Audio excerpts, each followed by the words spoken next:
আসসালামু আলাইকুম বন্ধুরা, কেমন আছো? আশা করি ভালো আছো। আল্লাহর রহমতে আমিও ভালো আছি। এই যে বন্ধুরা, তোমরা সামনেই দেখতে পাচ্ছ 3টে নেকলেস আছে। এগুলো আমার পুরনো কিছু গয়না, পুরনো কিন্তু একদম নতুন হয়ে আছে। খুব সুন্দর হয়ে আছে, একদম নতুনের মতো। কিন্তু একটাই কি, এগুলো ভেঙে গেছে। কি করে যে ভেঙে গেছে জানি না। মানে চাপের উপর চাপ রেখে দিয়েছিলাম একটা আলাদা জায়গায়, বক্সের মধ্যে। তখন দেখছি বক্সটা খুলে দেখছি এটা ভাঙা। তাই অনেক দিন রেখে দিয়েছিলাম। 2 বছর আগে কিন্তু ভেঙেছে বন্ধুরা, অনেক দিন আগে। বাগাইনি। আজকে তোমার দাদা ভাই ছিপ বাগাচ্ছে, তাই ভাবলাম ওই একটু আঠা দিয়ে আমি লাগানোর চেষ্টা করব। জানি না লাগবে কি না, তাই ভাবলাম তোমাদের সঙ্গে একটু শেয়ার করি। এই নেকলেসটা আমার বোনের বিয়ের সময় কিনেছিলাম, আর এটাও আমার বোনের, 3টে আমার বোনের বিয়ের সময় কিনেছিলাম। একবার করে শুধু পরেছি, আর এমনিতেও নষ্ট হয়ে গেছে। যাই হোক, বাগানো হবে কি জানি না। চলো তোমার দাদা ভাই কী করছে তোমাদেরকে দেখায়। আর এই যে আসিফ হাসছে, আমি এই নেকলেসগুলো নিয়ে এসেছি বলে বার করে দিয়ে বলছে যে তুমি এমনিতেই অনেক কিনেছো, আবার এই ভাঙা জিনিস কেন জয়েন লাগাচ্ছ? আমার ছেলে আমাকে বলছে। আমি বলছি ভালো লাগে, ওই জিনিসগুলো খুব সুন্দর জিনিস, তা যদি জয়েন্ট লাগানো হয় তো ভালো না, আমি গলায় দেবো। জিনিস নষ্ট কেন করবো? আবার তো টাকা দিয়ে আমাকে কিনতে হবে, তাই না? আর নষ্ট করা এমনিতেই ভালো লাগে না আমার। আমি জিনিস নষ্ট করতে পারি না, কারণ এমনিতেই আমাদের টাকা বেশি নেই। আবার তার উপর যদি জিনিস নষ্ট করে আবার এক্সট্রা কিনি, টাকাটা ফালতু বেস্ট করা, তাই না? এই জন্য। তা আমার মতো তোমরা কারা এরকম চিন্তা ভাবনা করো, কমেন্টে একটু জানাবে। আমি অনেক ছোট ছোট জিনিস নষ্ট হয়ে গেলে আমি জোড়া লাগিয়ে ব্যবহার করি। যতক্ষণ না ব্যবহার করা হয় ততক্ষণ আমি ছাড়ি না বন্ধুরা। যখন দেখি আর হবে না, তখন আমি ফেলে দিই, তখন নতুন কিনি।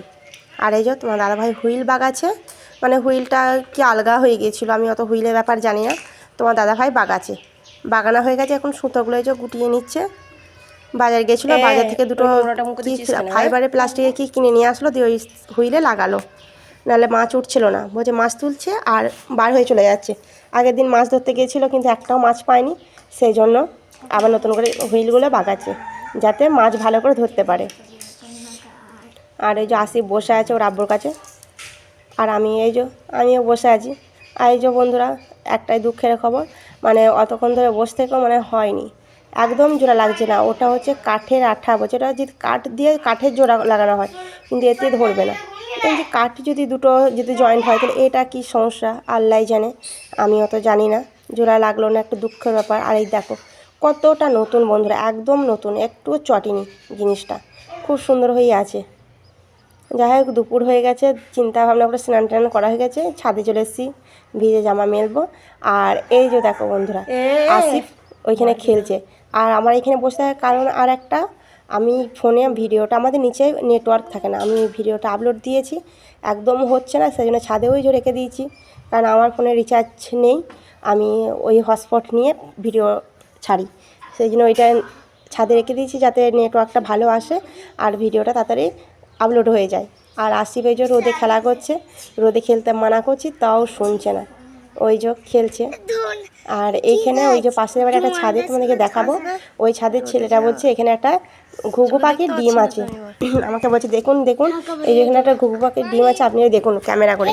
আমি যে দেখি তো, আর তখন দেখছি হ্যাঁ, মেহেন্দি গাছের ফাঁকে আছে ঘুঘু পাখির ডিম। ওই যে তোমরা দেখতে পাচ্ছ কি জানি না, ওই যে গোল হয়ে ছোট্ট পাড়া মেহেন্দি গাছের পাতার আড়াল কিন্তু দেখা যাচ্ছে, তোমরা বুঝতে পারবে কি আমি জানি না, কিন্তু আমি দেখতে পাচ্ছি ছোট্ট করে একটা ডিম আছে ঘুঘু পাখির। আর এটা মেহেন্দি গাছ, তোমাদেরকে আগেই দেখিয়েছিলাম মেহেন্দি গাছটা কতটা বড়। আর এই যে দেখো, আমি আরেকটু জুম করলাম তোমাদেরকে দেখানোর জন্য, কত সুন্দর লাগছে ডিমটা, কত সুন্দর লাগছে ডিমটা দেখতে। আর জুমটা একটু বেশি করে করলাম যাতে তোমরা একটু দেখতে সুবিধা হয়। যাই হোক বন্ধুরা, ভিডিওটা আর বেশি বড় করলাম না। ভিডিওটা তোমাদের কাছে কেমন লেগেছে কমেন্টে জানাবে। আর তোমরা ভালো থাকবে, সুস্থ থাকবে, আল্লাহ হাফেজ।